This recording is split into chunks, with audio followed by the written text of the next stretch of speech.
I'm Rolene Marks. This is the Israel Brief brought to you by Lay of the Land, where we take a look at those top stories making headlines in Israel every Monday to Thursday. And we begin with our top story, which is one we've been watching in anticipation and is dominating the headlines, not just here in Israel, but around the world.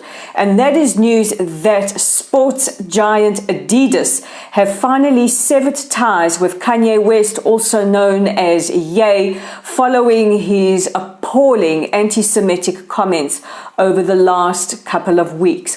Now, this follows angry petitions from Jewish organizations like the Anti-Defamation League, celebrities, and many others, calling on Adidas to join companies like Gap, Balenciaga, his agency CAA, as well as Vogue, in severing ties with the anti-Semitic rapper.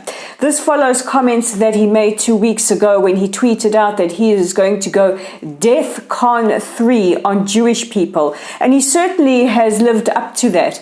Ye has participated in several interviews over the last couple of weeks, each one doubling down on his anti-Jewish comments. Last week, with over 1 million people watching, he spoke to Piers Morgan, and when Piers confronted him, he gave a half-hearted, or actually no apology, for the hurt that he has caused Jewish people around the world. Now, Adidas's share price plummeted to a 6-year low, and earlier today, they finally released a statement saying that they had severed ties with immediate effect with Kanye, calling his words and his deeds unacceptable, hateful, and dangerous. Meanwhile, celebrities around Hollywood have joined with Jews around the world and our allies in standing up against anti-Semitism and condemning Kanye West. This really follows not just his statements, but also a horrific incident that took place over the weekend on the bridge over the 405 highway in Los Angeles, where a far right-wing group calling themselves the Goyim Defense League put signs on the highway saying Kanye West was right about the Jews. What is really, really worrying was the amount of people honking or hooting in support of that, while these horrendous neo-Nazis gave Heil Hitler Nazi salutes. They were also responsible for spreading flyers out around Los Angeles, including ugly tropes like the Jews are wholly responsible for the COVID-19 virus and the response, and the Jews are wholly responsible for LGBTQ rights, and the Jews are wholly responsible for grooming pedophiles in Disney. And the spokesperson for the LAPD says that they are investigating this in the strongest possible terms. But we can thank celebrities like Kim Kardashian, who broke her silence, finally condemning her ex-husband's comments without mentioning his name, her sister Khloe, people like Jennifer Aniston, who has put out numerous comments about anti-Semitism, Reese Witherspoon, and a host of Jewish celebrities, including Mayim Bialik, Emmanuel Shriki, Sarah Silverman, Jessica Steinfeld, Gwyneth Paltrow, and so many who have condemned this. But it shouldn't just take events like this to wake up the world to the threat of anti-Semitism that is happening in the United States and around the world. This should be a fight that we take on every single day. And if you are Jewish and you're watching this, this is a time for us to stand up and be proud of who we are and to take back the fight. If you are one of our allies, we thank you for all that you are doing to support us and to help us in this fight against the most irrational and age-old hatred.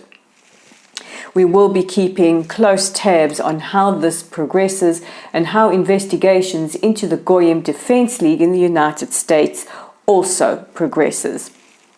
Earlier today, the IDF conducted raids on the Lion's Den headquarters in Nablus.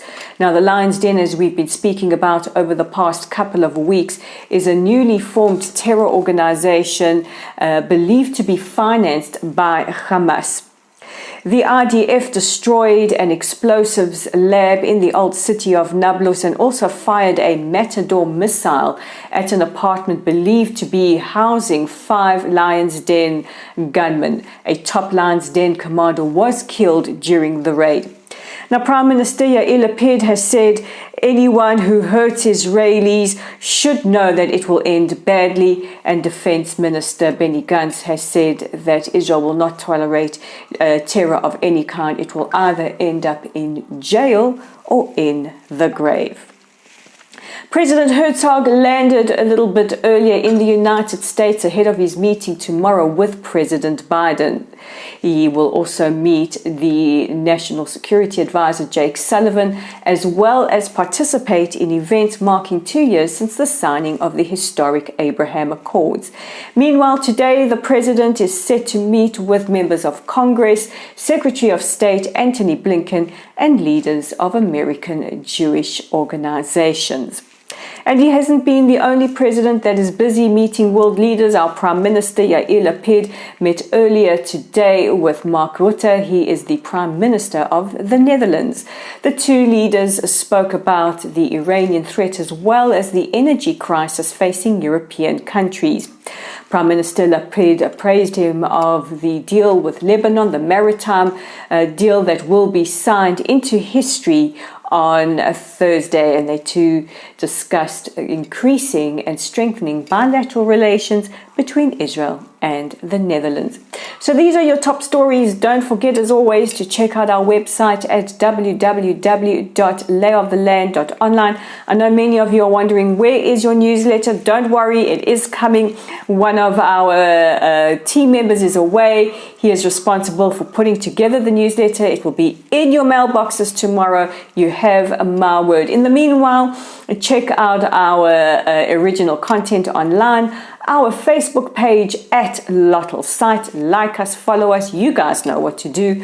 Our YouTube channel at The Israel Brief. Welcome new subscribers. And if you haven't already subscribed by clicking on the red subscribe button, please do so. And we're on Twitter at Lay of the Land 5. I'm Roly Marks for The Israel Brief. Don't forget to join me again tomorrow for your top stories.